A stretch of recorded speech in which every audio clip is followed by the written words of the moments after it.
So I think it was maybe about 6-ish years ago, 6 to 8 years ago, when I started seeing more and more people using locking carabiners to hold the bolts on their sport anchors. The way how I kind of originally learned how to build sport anchors, way back in probably actually more like around 2009 or 8, maybe 7. Though that's when I was 12, 13 or something. That's when I started learning how to build sport anchors. This was the standard anchor I was taught. 2 non-lockers, some sort of knot, and then 2 lockers right here, opposite and opposed, in order to, thread the rope through, and then you go off and do your climb. So that was the most basic anchor that I was taught, along with maybe the same double length sling but with limiter knots, the old Magic X with limiter knots. It wasn't until later in my life when I actually learned the quad anchor. And at that time, I think it was just the circle I was rolling with, or maybe my region, or maybe it was actually just coming into vogue right then. But no one that I kind of knew of really used the quad anchor a whole lot. It was kind of a newer one. At the time, we only really thought about it as a sport bolted anchor. We didn't really add it into trad or anything. And just the same as before, we would do the quad anchor. We would have 2 non-lockers to the bolts. If we wanted to be really picky, we would clip them in like this. So that way they were down and the gates were facing out, even though that really doesn't make a difference nowadays. But we maybe would care about that. And then you would choose any, number of strands to clip your lockers into, opposite and opposed. So this became kind of the main top roping anchor of that me and my friends were using. And that was maybe more around the 2014 to 2018 type world for me personally, where I really got into this thing. And then maybe actually around 2017, 2018, I started seeing more people with locking carabiners on the bolt end. So where these two things were, they were using locking carabiners instead of non-lockers. And this was me teaching. At the time, I was primarily teaching anchor classes inside of a gym, working for a gym. And I would teach people, their intro class, and then they would move on to their lead class, and then we would move on to the sport anchors class, and then that would roughly give them all the skills they need to start climbing outside in a top rope setting that they would be able to access from the ground leading up, building your anchor, lowering off, and then it would be the same climbing up, cleaning the anchor, and rappelling or lowering down.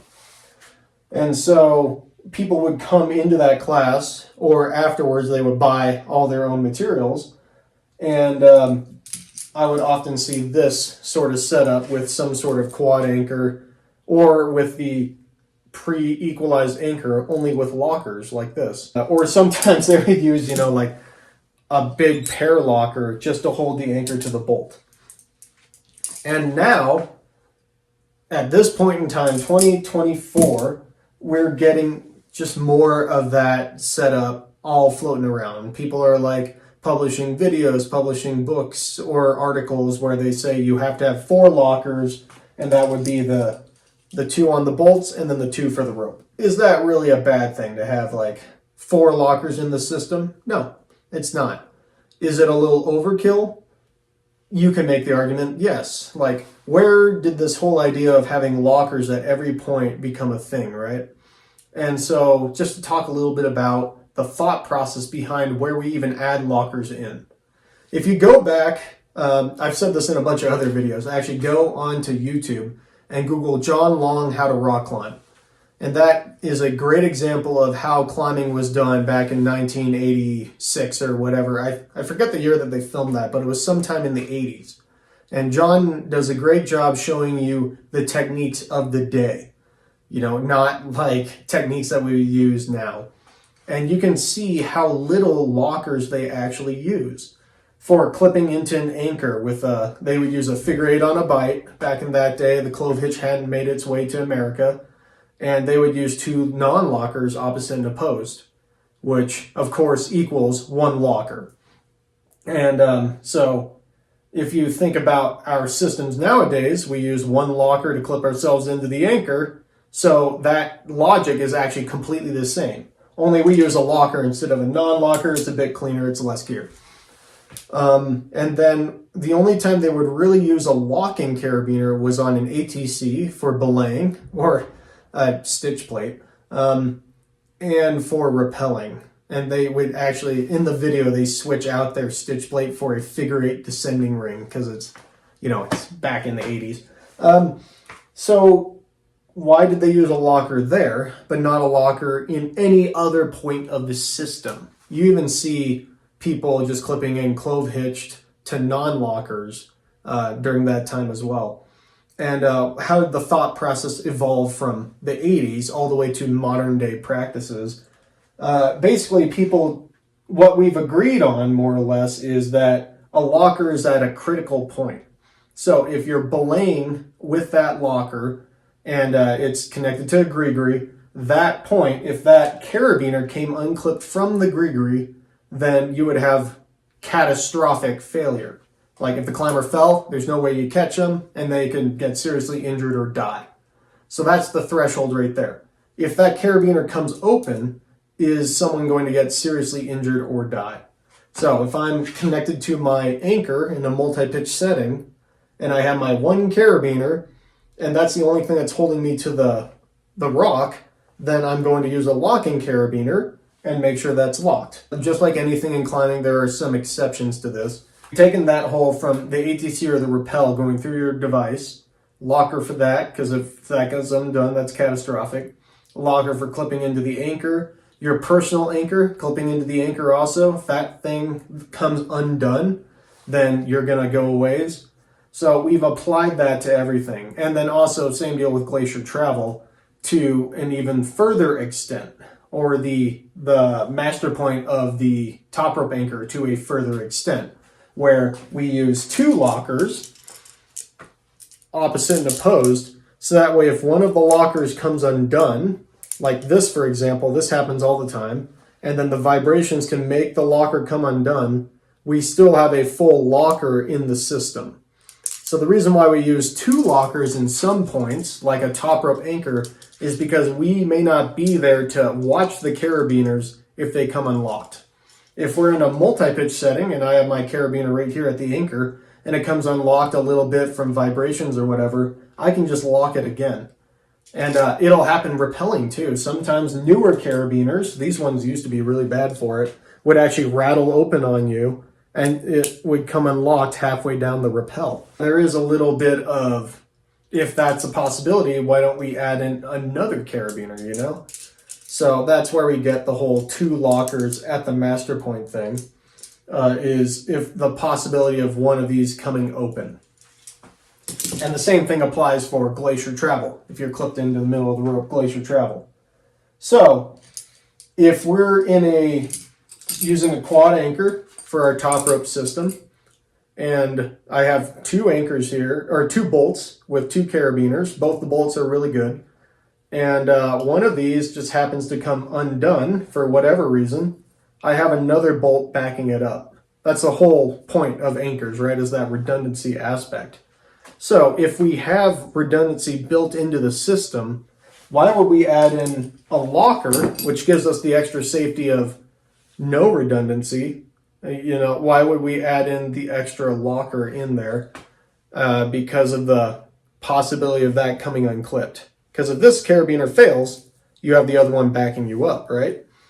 So why do we exactly need lockers holding the anchor to the bolt versus the lockers in the master point?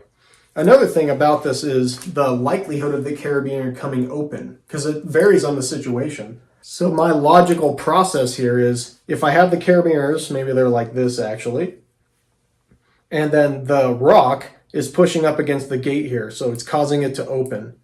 That's a high likelihood of this opening up and then this falling out. what I can do to combat that is I can flip the carabiner around and put the spine up against the bulge that's opening it up. If I'm worried about this still becoming opened up, that's when I can add in a locker to make sure that it doesn't pop open. If I'm in a multi-pitch setting and I'm there with my two carabiners, my anchor like this, I will often, pretty much all the time, have two non-lockers, because I can just clip these into the anchor and I can use the anchor and I can monitor the carabiners. And I can flip one around if need be, so that way the gate doesn't open up or whatever. I can see an argument, and a number of guides have actually moved to this line of thought where if they have an anchor at the top of a crag and it's two bolts like this, and it's not being monitored, so it's a bottom managed crag, and it's just sitting there all day with plenty of people, taking top rope laps on it, it does make sense to have lockers right here in the bolts. It's just that much more security for the whole system. Of course, if one fails, then you do have the backup, whereas that's not the same throughout the rest of the system, but they do see a point to that. And I can understand the argument there of if it's a top rope anchor and it's going to be there all day, then just add the little bit of extra security. Me personally, in my top rope anchor setup, I've gone for a little bit of both. So I have a non-locker right here, and then I have a locker right here. This is one of those slide locker things. Yeah, that gets stuck, so you got to make sure it's closed. But so I've met the middle with my top rope anchor setup right here, where I have one locker and one non-locker. I put the non-locker where it's the least likely to open up, and the locker doesn't really matter where I put it.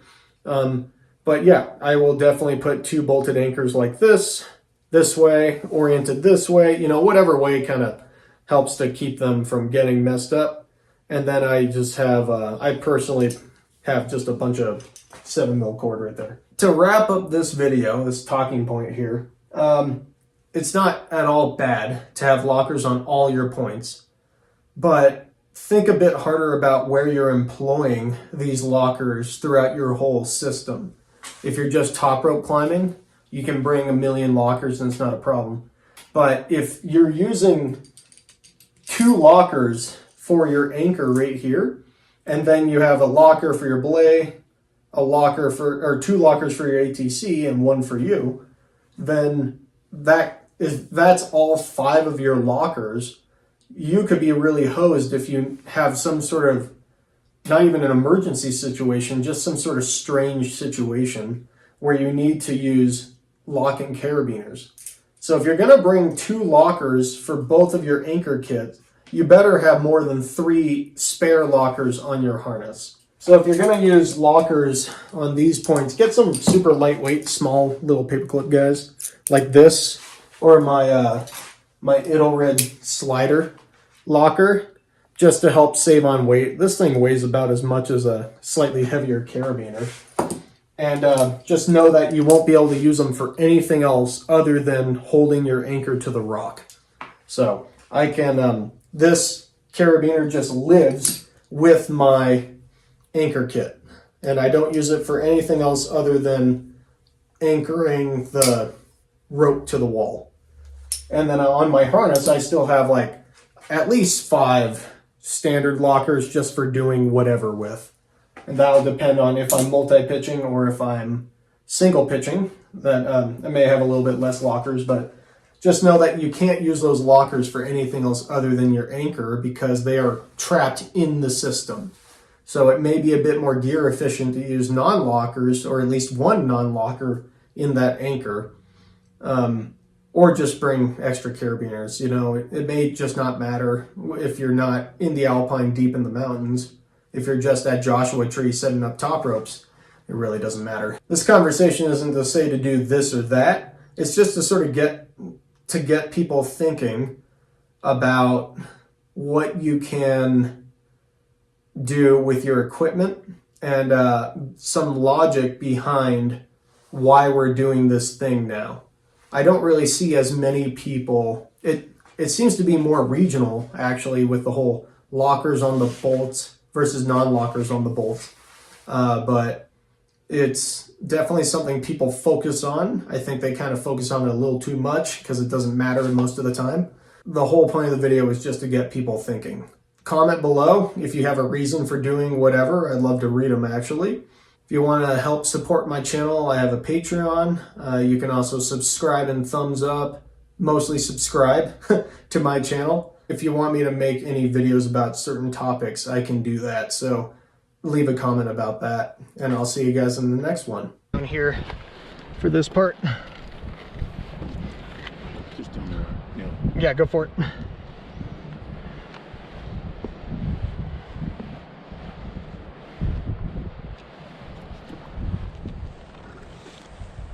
Okay, so that step right there, the foot, that's a little slippery. Yeah. Good spot. Yeah. Good. Let me just get the rope back in my hands here.